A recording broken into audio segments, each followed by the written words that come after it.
Chers auditeurs, nous vous invitons à découvrir le livre audio Avoir le courage de ne pas être aimé de Ichiro Kishimi, Fumitake Koga. Très accessible et profond pour apprendre à débloquer le pouvoir qui est en nous. Écouter ce livre audio pourrait vous changer la vie. En s'appuyant sur les théories d'Alfred Adler, l'un des trois géants de la psychologie du début du XXe siècle, aux côtés de Freud et de Jung, ce livre suit une conversation éclairante entre un philosophe et un jeune homme.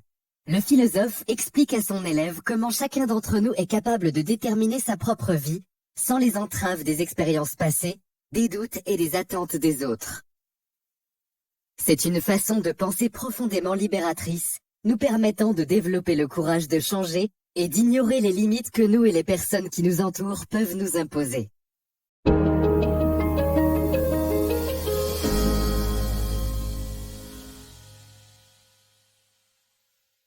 À la périphérie d'une ville millénaire, vivait un philosophe qui enseignait que le monde était simple et que le bonheur était à la portée de chacun immédiatement. Un jeune homme qui n'était pas heureux de la vie vint voir le philosophe pour aborder le cœur du problème. Pour ce jeune homme, le monde était un imbroglio de contradictions et à ses yeux anxieux, toute notion de bonheur était complètement absurde. Introduction. Je vous pose la question encore une fois. Vous croyez réellement que le monde est à tout égard un endroit simple? Oui, ce monde est étonnamment simple, et la vie en elle-même également. Alors ça, c'est un argument idéaliste que vous soutenez ou une théorie défendable.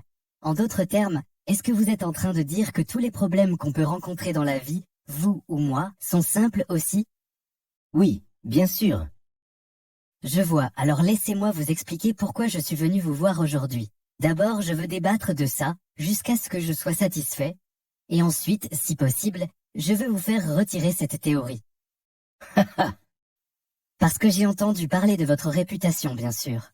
On dit qu'il y a un philosophe excentrique qui vit ici, et dont les enseignements et les arguments sont difficiles à ignorer, à savoir que les gens peuvent changer, que le monde est simple et que tout le monde peut être heureux. Voilà le genre de propos que j'ai entendu. Mais cette vision des choses est à mes yeux totalement inacceptable. Alors je voulais en avoir le cœur net.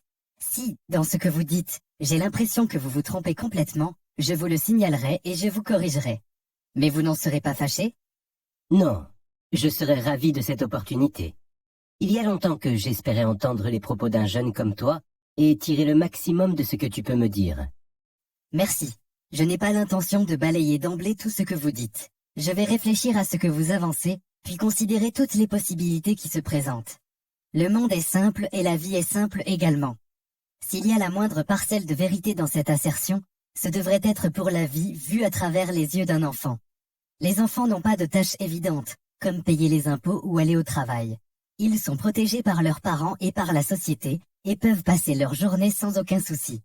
Ils peuvent imaginer un futur infini, et faire tout ce qui leur passe par la tête. Ils n'ont pas besoin de voir la triste réalité. Ils ont un bandeau sur les yeux. Donc le monde doit leur sembler simple. Cela dit, au fur et à mesure qu'ils grandissent et deviennent adultes, le monde révèle sa vraie nature. Très vite, l'enfant va savoir comment les choses sont réellement et ce qui lui est réellement permis de faire. Son opinion changera, et tout ce qu'il verra, c'est l'impossibilité. Sa vision romantique arrivera à un terme et sera remplacée par un cruel réalisme. Je vois. C'est un point de vue intéressant. Ce n'est pas tout. Une fois adulte, l'enfant sera emberlificoté dans toutes sortes de relations compliquées avec les gens, et il se retrouvera avec toutes sortes de responsabilités sur les épaules. C'est comme ça que sera sa vie, à la fois au travail et à la maison, et dans quoi qu'il fasse, s'il décide d'avoir une vie publique. Il va sans dire qu'il prendra conscience des divers problèmes de la société qu'il ne pouvait pas comprendre en tant qu'enfant, notamment la discrimination, la guerre et les inégalités, et il ne pourra pas les ignorer. Je me trompe? Tout cela me paraît juste. Continue, je t'en prie. Eh bien, si nous vivions encore à une époque où la religion a une réelle influence, le salut serait peut-être une option, parce que les enseignements du divin étaient tout pour nous. Tout ce que nous avions à faire, c'était leur obéir. On n'avait donc pas besoin de se prendre la tête. Mais la religion a perdu son espoir. Et maintenant, on ne croit plus vraiment en Dieu. Sans rien sur quoi s'appuyer, tout le monde est rempli d'anxiété et de doute. Chacun vit pour soi. C'est ça, la société aujourd'hui. Alors dites-moi, s'il vous plaît, étant donné ces réalités à la lumière de ce que j'ai dit, pouvez-vous toujours dire que le monde est simple? Il n'y a pas de changement dans ce que je dis. Le monde est simple, et la vie est simple également. Comment? Tout le monde peut voir que c'est un imbroglio de contradictions. Ce n'est pas parce que le monde est compliqué. C'est parce que tu le rends compliqué. Moi? Nul d'entre nous ne vit dans un monde objectif. Nous vivons tous dans un monde subjectif auquel nous avons nous-mêmes donné du sens. Le monde que tu vois est différent de celui que je vois, et il est impossible de partager ton monde avec qui que ce soit d'autre. Comment ça? Vous et moi, on habite dans le même pays, à la même époque, et on voit les mêmes choses, non? Tu m'as l'air plutôt jeune, mais as-tu jamais bu de l'eau qui a tout juste été tirée d'un puits? De l'eau tirée d'un puits? Ça fait longtemps, mais il y avait un puits chez ma grand-mère à la campagne. Je me souviens comme c'était bon de boire l'eau bien fraîche de ce puits quand il faisait chaud en été. Tu sais peut-être cela, mais l'eau d'un puits reste à peu près à la même température toute l'année, environ 18 degrés. C'est un chiffre objectif. Il reste toujours le même, quelle que soit la personne qui le mesure.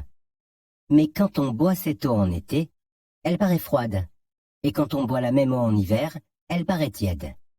Même si c'est la même eau, à la même température donnée par le thermomètre, l'impression qu'elle donne est différente selon que l'on est en été ou en hiver. Ben, c'est une illusion créée par le changement de l'environnement. Non, ce n'est pas une illusion. Tu vois, pour toi, à ce moment-là, la fraîcheur ou la tiédeur de l'eau du puits est un fait indéniable. C'est ce que l'on entend par vivre dans un monde subjectif. Nous ne pouvons pas échapper à notre propre subjectivité. Aujourd'hui, le monde te paraît compliqué et mystérieux, mais si tu changes, le monde te paraîtra plus simple. La question n'est pas de savoir comment est le monde, mais comment tu es, toi. Comment je suis? Oui. Imagine que tu vois le monde à travers des lunettes sombres, alors naturellement tout te paraîtra sombre.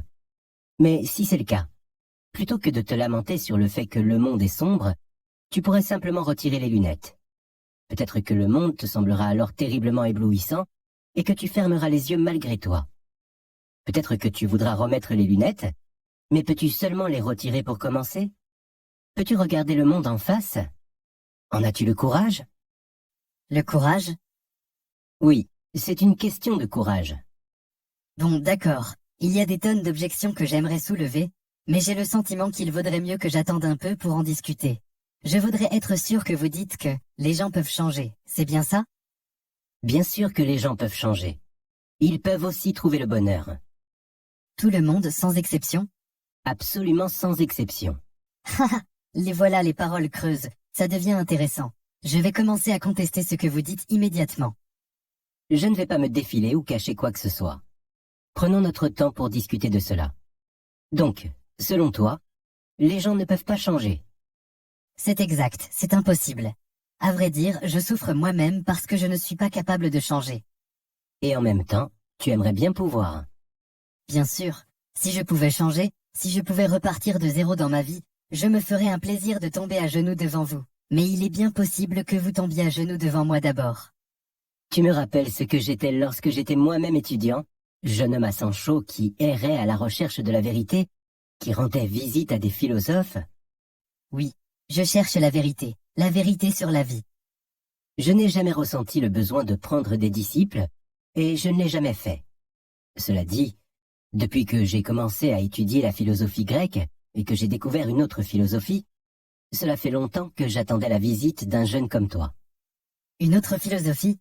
De quoi s'agit-il? Mon cabinet est juste là. Entre. La nuit sera longue. Je vais nous faire du café bien chaud.